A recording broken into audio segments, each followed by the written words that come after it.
About 6 years ago, when my cousin, we'll call him James, was 15 and I was 7, our parents left us to go to a wedding. They trusted him enough to babysit me for a while so they could go to the wedding on time. It was more of the parents' friends, so we didn't really have to come, and it seemed cheaper to leave us at home. It was sometime in the fall, maybe the first week or so of November. He and I were playing games when there was scratching at the door. It was loud and animal-like. Something, or someone, wanted to get in. James had gotten up and walked over to the door to look at who it was, only to have the door kicked. It was like something wanted to break the door down. James had started to get nervous and he looked at me. He was scared, and to this day I still don't know why. He was completely silent, and he quickly ushered me upstairs. It was only around 7, but it was dark and he insisted that it was my bedtime. He tucked me into my bed and went back downstairs. This was my aunt and uncle's house, and they were hunters. They had a small amount of guns, and I could tell that when James went downstairs again, he went to grab one of the guns. I started hearing loud shuffling outside in the leaves, and I called for him to come upstairs. He was up and next to my bed in less than a second with a gun in hand. I told him about what I was hearing outside and how I was scared. He looked outside and said there wasn't anything. By then, the scratching and kicking at the door had stopped, but I was still scared by someone trying to get in and hurt us. James stayed in my room and insisted we would be okay. I fell asleep, and from what I know, so did he. At around midnight, the shuffling was back again, and it was in the house. I immediately started to cry, and that woke James up really fast. He got up and walked around the room and stood at the top of the stairs. Seconds later, I heard him shoot something and a scream. He ran back into the room and blocked the door with everything he could find. I was still bawling my eyes out and barely registering what was going on. James sat on the bed next to me and tried to comfort me, but I was having none of it. I kept wailing at the top of my lungs.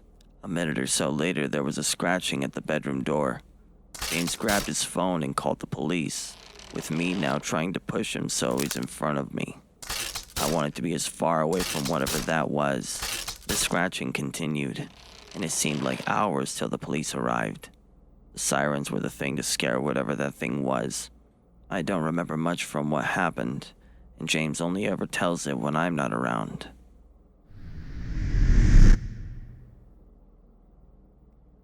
Before I begin, I want to put down some basic facts about my story.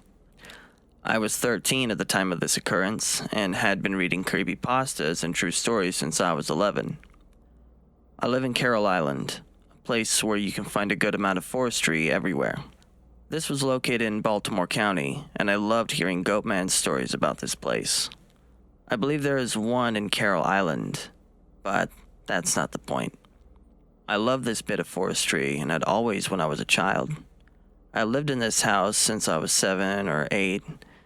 These forests, like any other town, always had some urban legend behind them. Some of these were mostly told by older kids who were just trying to scare the kids who would wander around the streets. The teens would always go into the woods to smoke pot, alcohol. I hated that, but that's how they got their kicks. I was outside of my house, sometime near January. I can't recall the month perfectly, I just know that it was during a full moon. This was when some of the clown things were starting to die off and come back in April 2017. I never believed in them, and I still don't. But that night, I think I did. I walked inside my house with myself, my brother, and my friend who we'll call Kyle. Kyle was from Dominican Republic and had always believed in the paranormal, so we had a good bit in common. We walked into my brother's room, since it was the largest, and were watching Logan Paul's controversial Suicide Forest video. Once it was done, Kyle remembered it was a full moon, and that the clowns were out tonight.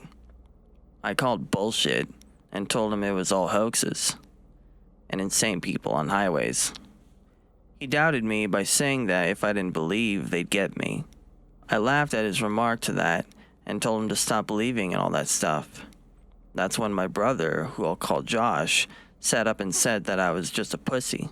I told him he was a jerk and that it wasn't funny. We got into a conversation for a good 10 minutes when Kyle finally says, "Then why don't you just go prove it?" I said, "Okay," and told them that I would be back. I know just the place to prove it. There was a little place down the road that was put there for a park, essentially. It wasn't funded. The only thing that it had was a small walk bridge that was pretty nice. We called it the Duck Pond, but it actually was Seneca Creek. I'm giving all the location details to give you a better understanding of how scary this place would have been at night. I left the house, got onto my bike, and rode off 2 blocks away. At the entrance of the park is another set of woods that is private property, for houses on the water and some abandoned houses inside. The entrance is easy to see. Can't miss it, and personally, it looks pretty.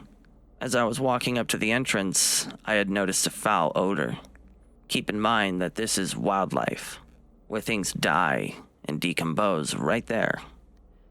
It wasn't helped with the stench of trash, reeking from the trash island. I was about to walk into the park when, I shit you not, something had spoken in a low, somewhat luring voice. "Hey there, kiddo. Why don't you come over here?" This is when I went into fucking panic mode. I'm someone who isn't scared off so easily, but it was the thought that it could be someone out there, the unknown, which scared me. I turn towards the small patch of bushes near the entrance, and I see something crouched over deep in the bushes, facing me. I couldn't tell if it was a clown or demon. I didn't fucking care at this point. Even thinking about it is making me paranoid. As I was gonna man up and go see what it was, it speaks again. "That's right. Come over here." And I hear a sheathing of a blade. That's when I knew it was time to book it. I instantly wailed out in fright, almost pissing myself, and crashed into the bike. I say if I hadn't been riding off for many years and built up muscle to power out of there, I would have been done. I floor it back to my house. At this point, my body's in complete hysteria, and Kyle said that once I opened the door, I was not comprehensible. It took me a minute to calm down and realize I shouldn't be so scared. I explained to Kyle and Josh what had just happened, and we agreed to go back tomorrow and fuck up whoever was there. We never did, and I never go there at night. Creepy man in the fucking bushes, whoever you are, if you're still out there, let's not meet again.